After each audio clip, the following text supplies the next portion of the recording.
Question number 1, why we use gear box in industry. हम क्यों use करते हैं गियर बॉक्स को इंडस्ट्रीज़ में। ज़्यादातर आपने देखा हुआ हर जगह पे गियर बॉक्स लगा होता है, और इंडस्ट्री में हम क्यों यूज़ करते हैं, ये इम्पोर्टेंट सवाल है।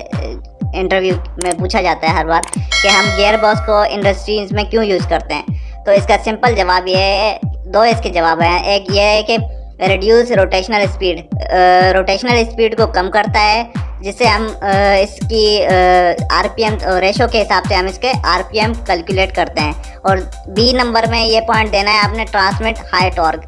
हम हाई टॉर्क ट्रांसमिट करने के लिए भी गियर बॉक्स का इस्तेमाल करते हैं।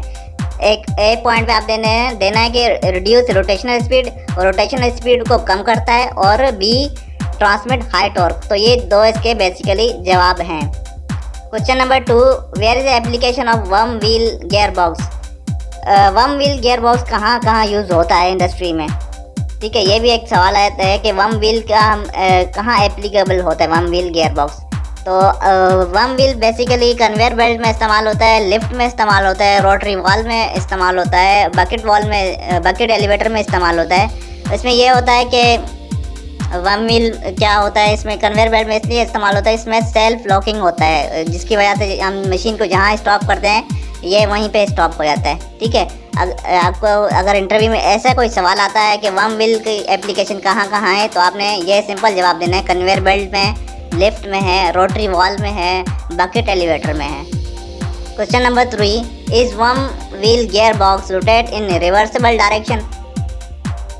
तो इसका जवाब ये है कि उसकी जो इनपुट शाफ्ट है वन व्हील की इनपुट शाफ्ट, वो एंटी क्लॉकवाइज क्लॉकवाइज दोनों तरफ घूमती है, लेकिन जो उसकी आउटपुट शाफ्ट होती है वो एक ही, ये आप आउटपुट शाफ्ट देख रहे हैं, ये इनपुट है, ये दोनों तरफ घूम सकती है, एंटी क्लॉकवाइज भी क्लॉकवाइज भी, लेकिन ये जो उसकी आउटपुट शाफ्ट है वो नहीं घूमेगी, वो सिर्फ एक ही डायरेक्शन में घूमेगी। वो इसमें क्या होता है कि सेल्फ लॉकिंग होता है, इसीलिए हम इसको कन्वेयर बेल्ट में यूज़ करते हैं। जहाँ पे हम कन्वेयर बेल्ट को स्टॉप करते हैं वो एकदम से उसी पोजीशन पे रुक जाता है, ठीक है। इसमें सेल्फ लॉकिंग होती है, इसलिए इसकी आउटपुट शाफ्ट कभी भी रिवर्स डायरेक्शन में नहीं घूमती, ठीक है।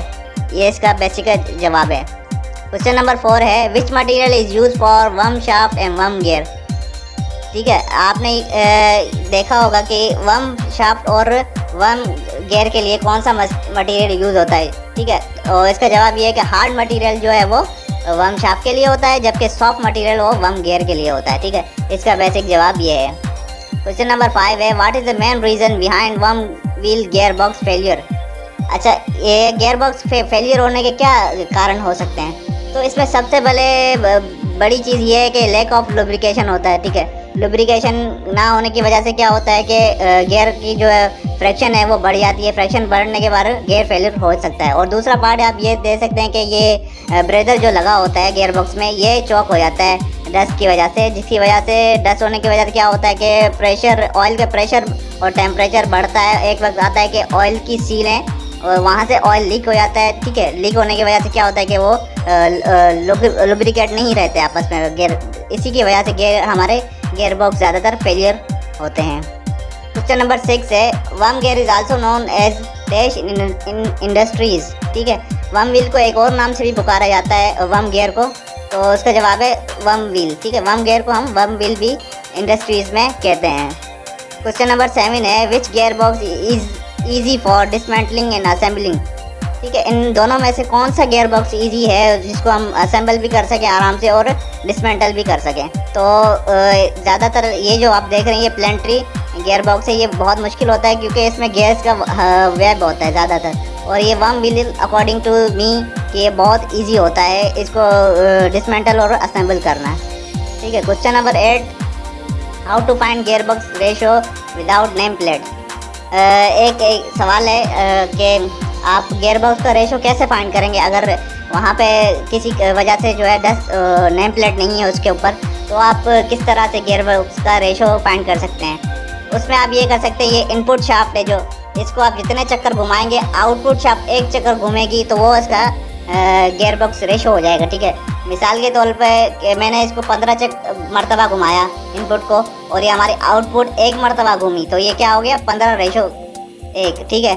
अगर मिसाल के तौर पे मैंने इसको इनपुट शाफ्ट को 40 मरतबा घुमाया और मेरा आउटपुट एक मरतबा घूमा, रोटेट हुआ, तो ये 40:1 का हो गया। ठीक है, कोई भी आपको इस तरीके से अगर सवाल करे कि विदाउट नेम प्लेट हम गियर बॉक्स का रेशो कैसे कैलकुलेट करें, तो आपने यही जवाब देना है कि इनपुट शाफ्ट को आप जितने चक्कर घुमाएंगे, आउटपुट शाफ्ट आप कितना चक्कर घूमेगी, तो वो उसका रेशो कहलाएगा। ठीक है, क्वेश्चन नंबर 9 देखते हैं। Which gear is use for high speed and create less noise. इन दोनों में से कौन सा गियर ऐसा है जो कि हाई स्पीड और क्रिएट लेस नॉइज़ होता है? तो मैं आपको ये कहूँगा कि इसका जवाब ये है कि हेलिकल गियर जो है वो हमारा हाई स्पीड और नॉइज़ को लेस क्रिएट करता है according to spur gear. What is the question number 10 है, what is the full form of DP in gears?